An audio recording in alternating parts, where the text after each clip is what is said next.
terrifying creatures. Being small means facing danger at every turn. If you were a small animal, the late Cretaceous would have been an awful time to be around. For a youngster, every day is a struggle to stay alive. Their only chance, keep out of trouble and grow up fast. If you're a young dinosaur, every mega herbivore in the environment wants to crush you. To survive, dinosaurs develop advanced tools, astonishing on the outside and on the inside. For the first time in 65 million years, cutting-edge imaging technology will peel back skin, muscles, and bones to reveal the secrets of nature's greatest success story.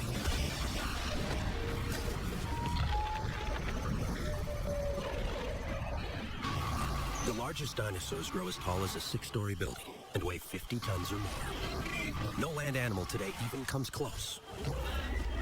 The jaws of a T-Rex can leave a bite mark 4 feet long, and 12-inch teeth can penetrate deep into flesh. But every dinosaur, no matter how big or powerful, starts out small, very small.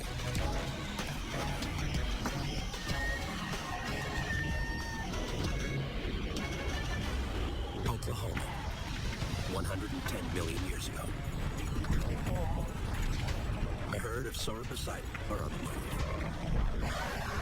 We're talking about an animal that was probably 80 or 90 feet long, and about 40 feet of that was just neck. So when it stuck its neck straight up, it could probably reach about 60 feet up in the air. These leviathans are making a journey to nesting sites they've used for generations. Developing inside them are hundreds of eggs. They're the future of a species that will be around for 15 million years. More than 75 times longer than modern humans have been on Earth. Yet each egg is no larger than a cantaloupe. I think it's a very beautiful idea that you have this little egg that's surprisingly small, and out of it comes a baby sauropodsidon that's about the size of a rabbit, and in 2 or 3 decades, it's going to be a 50-ton adult. But just why does this huge animal have such small eggs? Sauropodsidon eggs, like all eggs, are honeycombed with tiny pores to let oxygen in and carbon dioxide out. Bigger eggs need more air holes, but get too big and this tiny home collapses. That's why even today, no bird lays a larger egg than an ostrich, an egg weighing just over 3 pounds.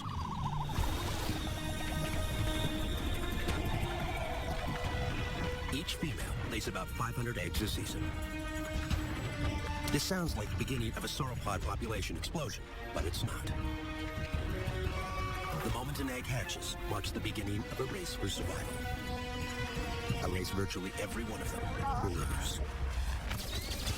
Being a hatchling, you don't have horns, you don't have plates, you don't have any kind of armor on the body.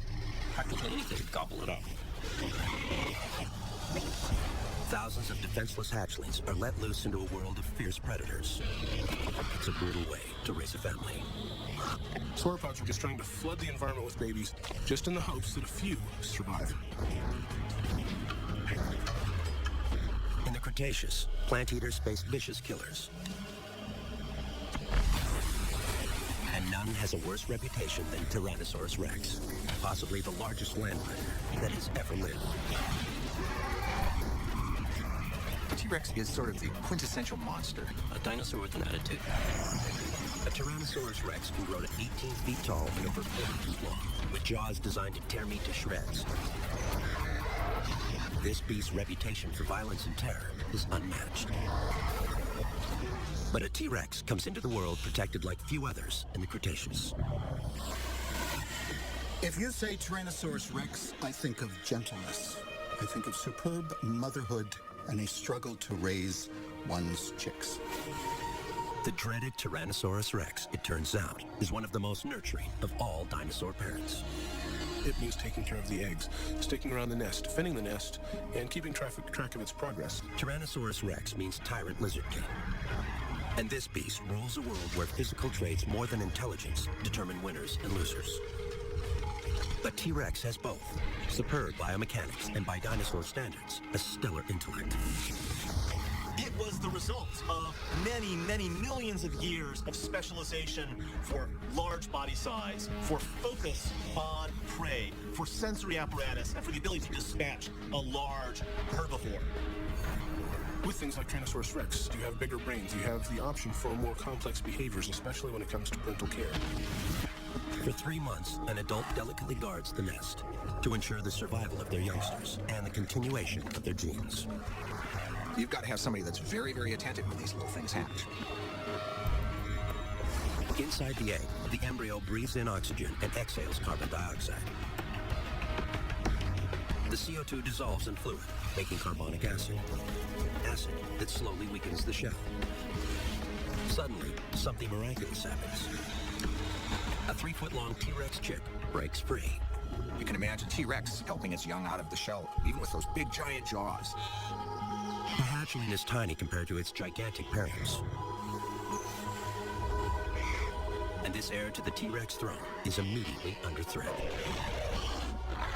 Tyrannosaurus rex, when we think about it, we tend to think of the big adult because that's the skeletons that we see. But we know that they didn't hatch that way.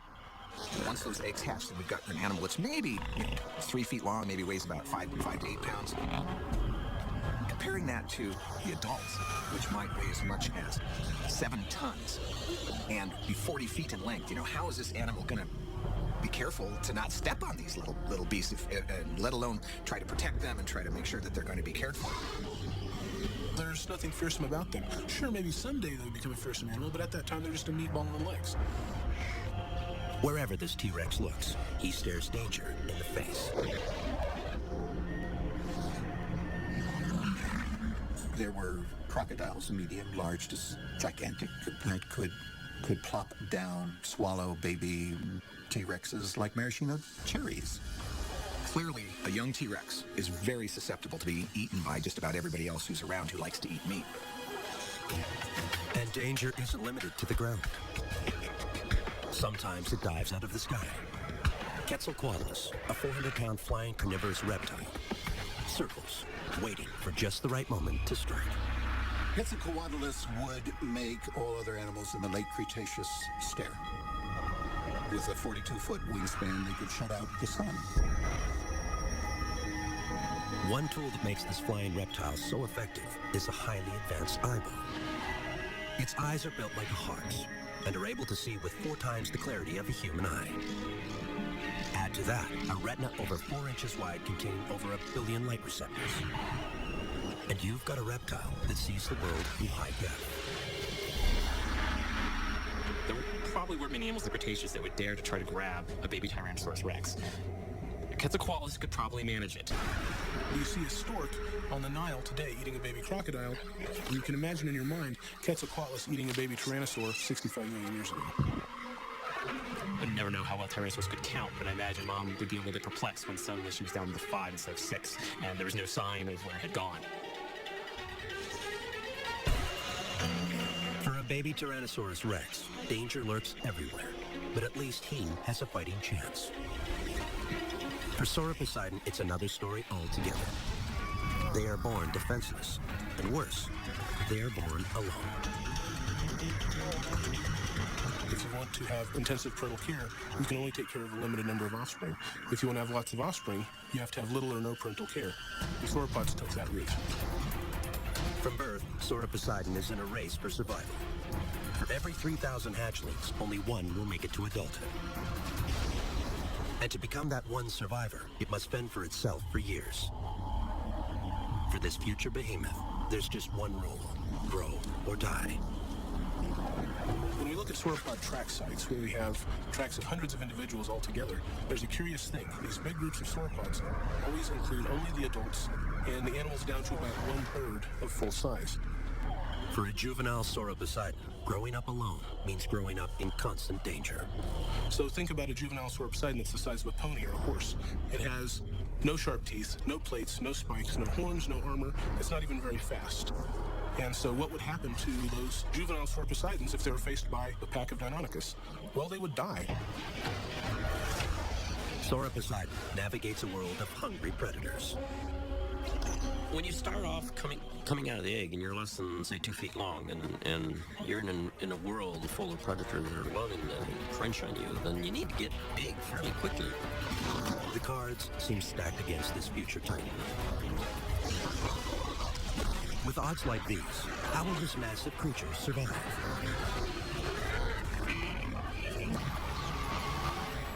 Tyrannosaurus rex. A skull almost 5 feet long, up to 60 serrated teeth. Able to cover 15 feet in a single stride. This is one of the biggest carnivorous dinosaurs ever to walk the earth. T-Rex has bone-crushing teeth. They're huge. They have 2 or 3 or 4 times the strength for the body size of any other medium. Yet a T-Rex is born into a world of enemies. Survival, even for a king, is in no way preordained. Herbivores are not dummies. They'll try to remove the dangerous elements in a preemptive strike. If you're a baby tyrannosaur, every mega herbivore in the environment wants to crush you. It's as if somehow, inside the tiny brain of a triceratops, a fearful picture emerges. An image that one day this tiny T-Rex chick will grow into a menacing monster, able to tear this plant eater limb from limb. But perhaps their greatest enemy is a bit more familiar. Probably the greatest danger to a baby T-Rex is another T-Rex, the family from over the hill. Because Darwinian calculus tells you, the predator, to eliminate your competition, other predators, whenever you can. Male lions defend their cubs against rivals who see their offspring as future competition for food and eggs.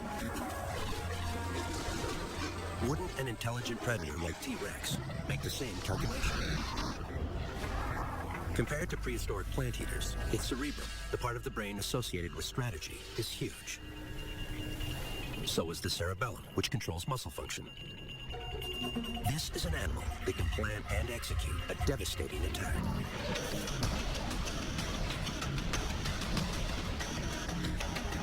It's a behavior hardwired into the brain. If you're trying to increase your evolutionary advantage, the best thing you can do is get more offspring into the future generation. And one of the best ways you can do that is to take better care of the offspring that you produce. Laying eggs nearly depletes a female. She needs nourishment to stay strong, and nourishment means meat. While she searches out her next meal, the male stays behind to guard the nest.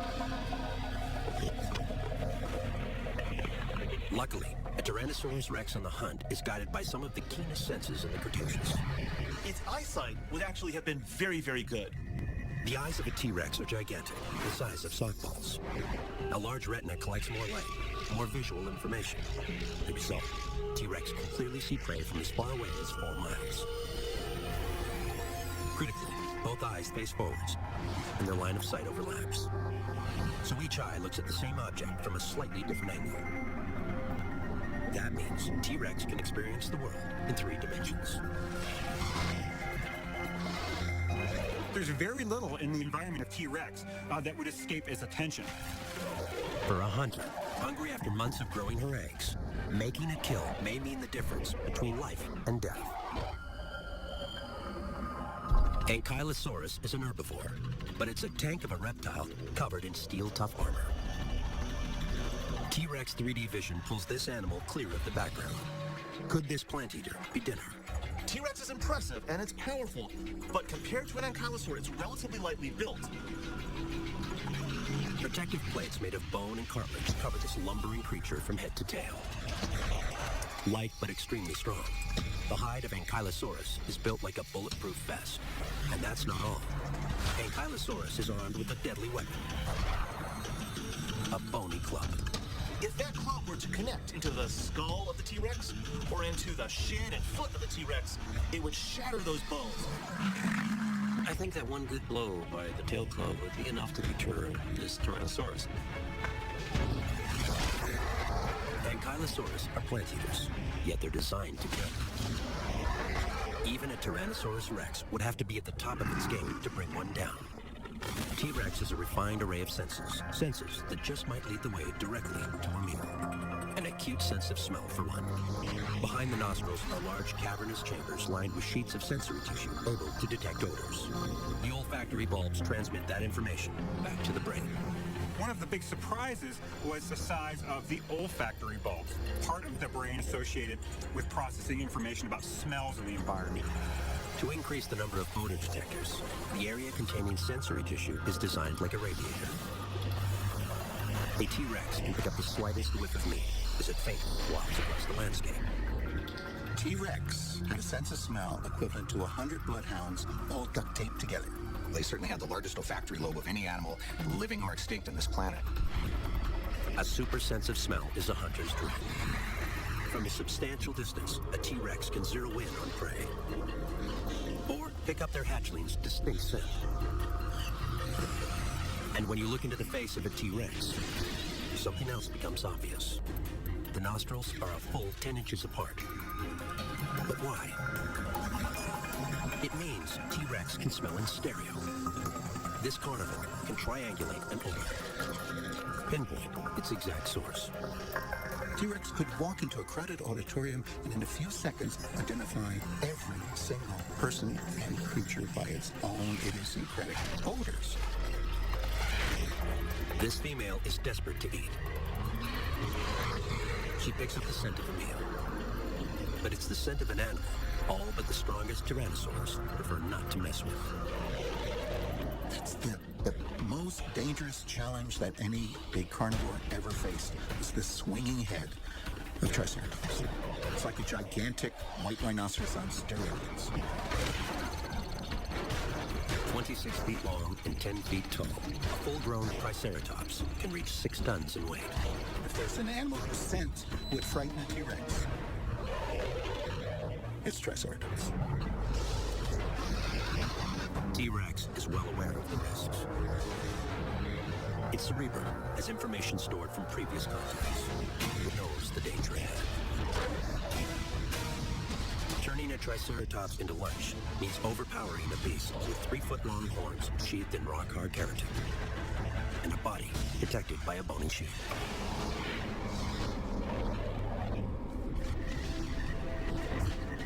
But possibly, the survival of her genes for another generation might be just one fight away. One can imagine that the conflict between Tyrannosaurus and Triceratops may have been one of the greatest combats that nature has ever had. And this well-protected herbivore is everywhere. In fact, in the late Cretaceous, Triceratops outnumbered Tyrannosaurs 10 to 1. Their success is down to one reason. A single thrust of the brown horn could penetrate right into the cardiac chamber or the lungs. If you're going to put a meter-long horn into a chest cavity of a T-Rex, the chance of you doing some damage are pretty great.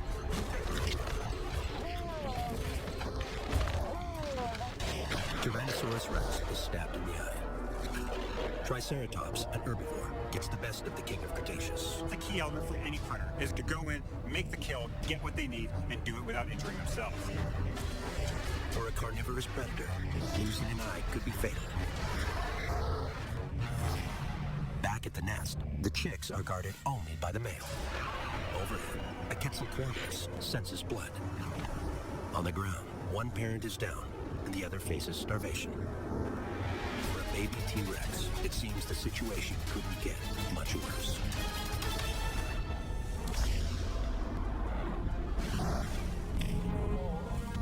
Sauroposeidon is the tallest land animal of all time. At 60 feet high and almost 100 feet long, it would dwarf any living creature today. Yet despite these mammoth proportions, its brain is tiny, weighing just 4 ounces. The brain size of Sauroposeidon would probably be about the size of a cheeseburger. Probably had the smallest brain size to body size of any big animal that's ever lived. Big, dumb, brute. Sauroposeidon's brain is 1,000 times smaller than its body. Just an eighth the brain capacity of a T-Rex. Worse, its cerebrum, where strategic thinking takes place, is barely developed. I mean, these guys were, frankly, dumb as a fence post. Sauroposeidon does almost everything by instinct, including rearing, or more accurately, not rearing its children. It may seem cruel to just dig a hole and leave your eggs and wander on, but it's a very effective means of reproduction if you can afford to make lots of babies. We know that the sauropods were not taking care of the newly hatched babies. We don't find the newly hatched babies with the adults. Scientists believe Sauroposeidon's gargantuan size makes incubating eggs a physical impossibility. When you're running, say, 60, 80 feet in length, and your eggs are only about the size of a cantaloupe. The size difference makes it so hard to be gentle. I think sauropods like Sauroposeidon are just too big to be able to control where their body mass is going to be. They don't have the brain capacity to understand where their butt is at the same time as where their head is. With its mammoth size and limited intellect, Sauroposeidon relies on a totally different method than Tyrannosaurus rex to raise its young. But its lifespan, a mated pair of Sauroposeidons might produce thousands and thousands of eggs, and only maybe a couple or three are going to survive to adulthood.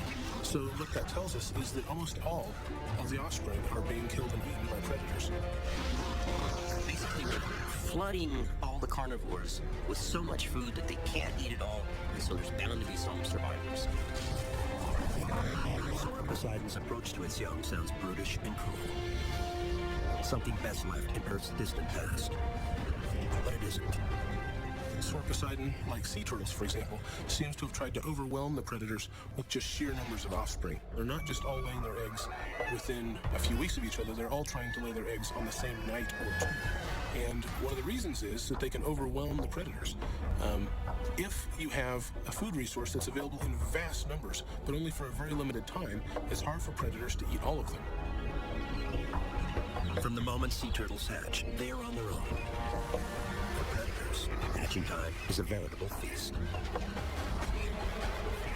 Still, the strategy works. Carnivores munch down virtually every hatchling.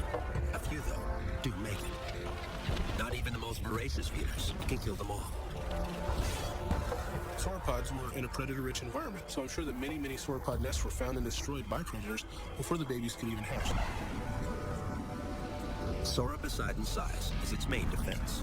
When it reaches an adult weight of 50 tons, nothing can touch it. But maintaining this massive girth means filling your belly almost constantly. An adult will eat almost anything that grows. They consume as much as 330,000 calories, almost a ton of greenery every day. To find that much food, herds roam far and wide. Even if they have the brain capacity to care for their young, there just isn't enough vegetation to let them stay by the nest.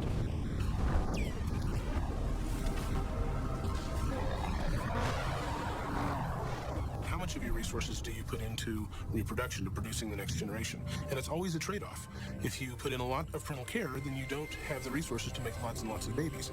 Or you can go the other way and make tons and tons of babies, but you won't have the resources left to take very good care of them. Taking care of offspring requires not only brain power, but also well-developed senses. Sauroposeidon has neither. Its eyes are separated, located on each side of its head, so it has no ability to judge depth. Its small brain has just rudimentary centers of sight and smell.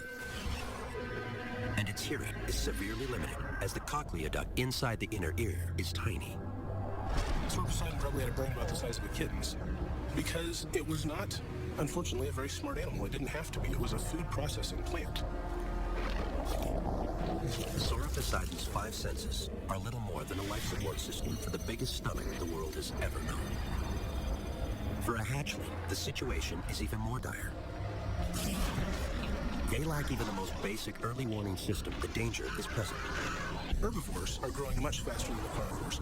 If they don't grow fast, they get eaten. Still, it will be a decade or more before this Sauroposeidon is big enough to join the herd. And it will spend all those years alone. So where are the smaller animals? What did the sauropods do until they were a third grown? They weren't moving with the herd. They were probably hiding out in the forest, trying to eat as much as they could, get as big as they could, as fast as they could, so that they could join the herd. That's the best defense. It doesn't matter what else you're equipped with, whether you have horns or armor or whatever. The best defense is always to get big. And if you're a sauropod, you've got nothing else. So getting big is the only game in town. But for Sauroposeidon, every day spent growing up is a day trying to keep out of the sights of this guy. Deinonychus is a killing machine. Here was a creature that was small. It was fast. Deinonychus was really one of the most remarkable predators the Earth has seen. A three-dimensional fighter, a kickboxing dinosaur. The weapon that defines Deinonychus is a slashing 4-inch razor-sharp blade, kept upright during walking or running, constantly caught, ready for a fight. This vicious claw can deliver 450 pounds of force and rotate almost 180 degrees. To eviscerate prey, Deinonychus uses both its hands and feet. These were animals that had weapons everywhere you go. A ridiculous amount of weaponry for an animal of its size. So clearly this animal has evolved for whatever reason to be able to dish out a lot of damage for its size. For a juvenile Sauroposeidon, even a juvenile the size of a polar bear, Deinonychus means trouble. And a whole pack of Deinonychus means a whole pack of trouble. It's hard to imagine how Sauroposeidons survive in a world where they face down savage killers all alone. But they do survive, grow up, and one day become almost indestructible. For Tyrannosaurus rex, the most advanced carnivore that has ever lived, the odds are even tougher. A T-Rex nest. The chicks are growing up fast. The female is far away, on a hunt trying to replenish her strength. The male stays behind to guard the roost. There's always this idyllic picture of this female Tyrannosaurus guarding her clutch of eggs. It may have been the male, as far as we know. I mean, the female could have said, buddy, you caused the problem, you take care of them. But the male needs to eat too. A warm-blooded carnivore can't last for long without a meal. As scent travels on the breeze, an aroma his brain instantly recognizes. A Triceratops, dead and rotting. Dinner just got one step closer. And the advantage of a carcass is that it can't fight back. There's this debate, was T-Rex a scavenger or predator? And the answer to that is it was both. Any large animal needs to be able to find food on a regular basis. And these guys were warm-blooded. They needed to eat frequently. But with both parents out searching for food, the nest is left unguarded. Exposed, danger lurks everywhere. Triceratops may be a plant eater, but with a defenseless baby T-Rex around, it'll make an exception. Quetzalcoatlus is the largest flying carnivore in Earth's history. It eats 10 pounds of flesh every day, nearly the weight of 2 hatchlings combined. To survive, these chicks will have to keep a very low profile. The male is on the trail of a meal. A Tyrannosaurus rex can pinpoint the exact location of an owner. Soon, he's headed straight for the dead Triceratops. The sense of smell was powerful in T-Rex. The nerve that goes to the sense of smell is the biggest nerve in the dinosaur head. They could probably tell not just if there was a dinosaur that had walked past, they could be able to tell that that dinosaur walked past 2.5 hours ago. T-Rex's nose, like a laser guidance system, leads him directly to his target. What these advanced senses do not tell him, though, is how his Triceratops died in the first place. The answer to that question is found in the mouth of another T-Rex. It turns out this predator's massive jaws with their bone-crushing teeth, able to bite down with enough force to bend steel, are just the beginning. It's quite likely that the teeth of carnivorous dinosaurs have rotting meat, little bits of it caught in their teeth, and therefore a lot of bacteria, and therefore an infectious bite. The bacteria would have given T-Rex permanent morning breath. There'd be many reasons you would not want to be around the mouth of a T-Rex, and smell would have been one of them. That bacteria means a bite, any bite that draws blood, can cause a life-threatening infection. Even if the animal managed to survive the wounds generated from the bite, the prey dinosaur would get weaker and sicker, and the predator could then hunt it down and kill it. Chomped by a T-Rex, and you're going down, be it now or later.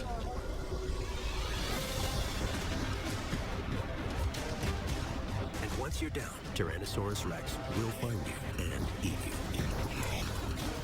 The problem for this T-Rex is that the stench of rotting meat draws a crowd.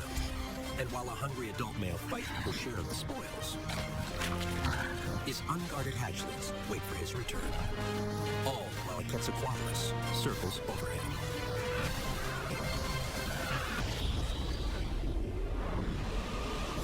$50 million years before the first T-Rex walked the Earth, Sauroposeidon youngsters are already out on their own. Huge numbers hatch each year, but only 3 out of 10,000 will survive to adulthood. The most dangerous time is when they're smallest, the first few weeks. Their best defense is to get as big as they can, as fast as they can. In order to grow very big, very fast, they do something that appears to break the most basic rules of biology. For the first few years, these plant eaters are meat eaters. Probably many of them were eating insects and small animals because it was a ready source of protein. Very many plant-eating animals will also take animal prey when they can get them because it's an important source of nutrients that are really hard to get from plants. A young sauroposeidon processes food in an entirely different way than an adult, digesting its food in the stomach and small intestine. It's a digestive process more akin to the carnivores it fears. And sauroposeidon has another trick for growing to mammoth proportions: hollow bones. Its backbone, neck, and ribs have walls just a fraction of an inch thick. Even its limbs are far less dense than the bones of many mammals. So look at these big sauropods like sauroposeidon. They're growing to 20, 30, 40, 50 tons, and they're doing it in the space of just 2 or 3 decades. Sauropods grow in spurts, depending on their age, the season, and the availability of food. We know this because their growth is recorded as rings, just like rings in a tree trunk. For the first few years of a sauroposeidon's life, predators are at every turn. One of the most common, Deinonychus, is also one of the most deadly. Cunning. Definitely cunning. Big brain. Smart. It's the sort of creature that seems very adept for doing a lot of damage in a very short amount of time. Nasty. Deinonychus is a very, very nasty animal that you meet up with one of these and your chances of being disemboweled are pretty great. For something like Deinonychus, sauroposeidon would be a great meal. For the herbivore sauroposeidon, death by Deinonychus is neither pleasant nor painless. It's a kill not unlike today's hyenas, one of the Serengeti's most effective predators. When hyenas bite through the gut of antelope, it just stops. It's functionally dead. While juveniles fight it out in the woodlands, adult sauroposeidon are, as always, foraging for food. With their tiny brains, they live in a world of oblivion, seemingly unaware of the fate of their offspring.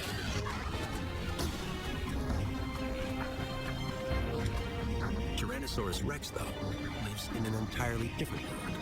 A male wolfs down a triceratops carcass. Those powerful jaws smash into the meat of the animal. Those gigantic teeth pierce down through flesh. These well-rooted teeth are there to break into the bones. Scavenging keeps T-Rex alive. Maintaining strength is essential. His chicks are depending on him. Left alone, they are as vulnerable as a clutch of baby sauroposeidon. And a Quetzalcoatlus has a voracious appetite. Soaring at 10,000 feet, a sense of smell is useless. This flying reptile relies on its fantastic eyesight to scan for vulnerable youngsters on the ground. That could make the difference between a meal and no meal. It zeroes in on a target. A 3-foot-long baby T-Rex appears on the radar. It's going to need to have fairly good distance vision in order to be able to see just generally where it's going and targets on the ground. This T-Rex is not a killer. Not yet. And these babies taste just as good as any other little dinosaurs that dot the landscape. They would have been just about the right size to be a snack for Quetzalcoatlus.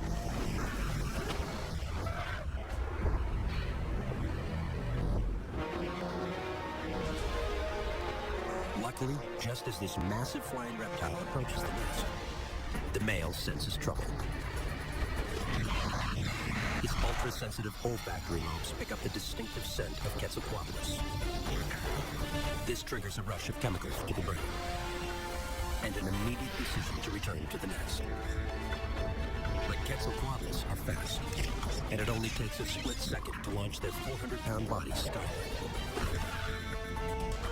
The other chicks might just make it for another generation.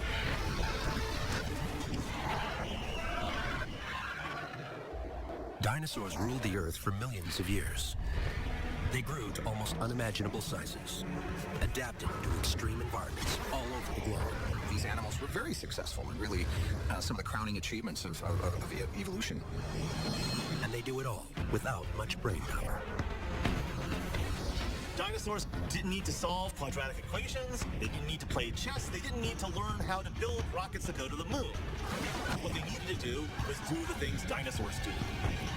You really only need to be as smart or smarter than the animals that you're around. These animals that need to respond to threats, be able to guard their young, might need to be doting parents in many cases, might need to be able to find distant resources, but they don't necessarily need to comprehend philosophy. The armored dinosaurs in general, and Ankylosaurus is no exception here, were not bright dinosaurs. Probably one of the dumbest dinosaurs ever. Like, their brains are really small for the size of their heads and their bodies. Dinosaurs have just one job: successfully operate the advanced machines that dinobodies have evolved into. And this is a job they do extremely well. They would have seen and smelled and heard the world in ways that far exceed what we're able to do. And in a way, that's a lot of brain power, just a different kind of brain power. For dinosaurs, brain power, carefully honed physical traits, and instinct itself all work together.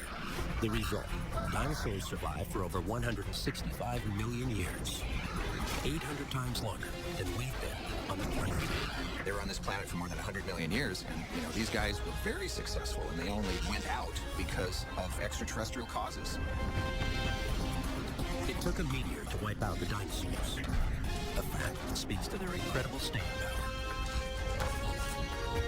With their magnificent bodies and tiny brains, dinosaurs were success stories like no other creatures the planet has seen before or since, including the human race.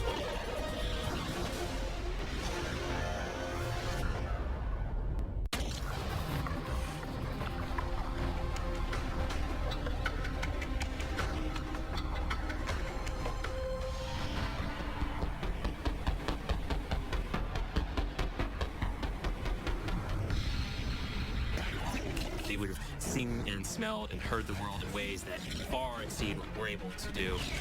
And in a way, that's a lot of brain power, just a different kind of brain power. For dinosaurs, brain power, carefully honed physical traits, and instinct itself all work together. The result: dinosaurs survived for over 165 million years, 800 times longer than we've been on the planet. They were on this planet for more than 100 million years, and these guys were very successful, and they only went out because of extraterrestrial causes. It took a meteor to wipe out the dinosaurs, a fact that speaks to their incredible staying power. With their magnificent bodies and tiny brains, dinosaurs were success stories like no other creatures the planet has seen before or since, including the human race.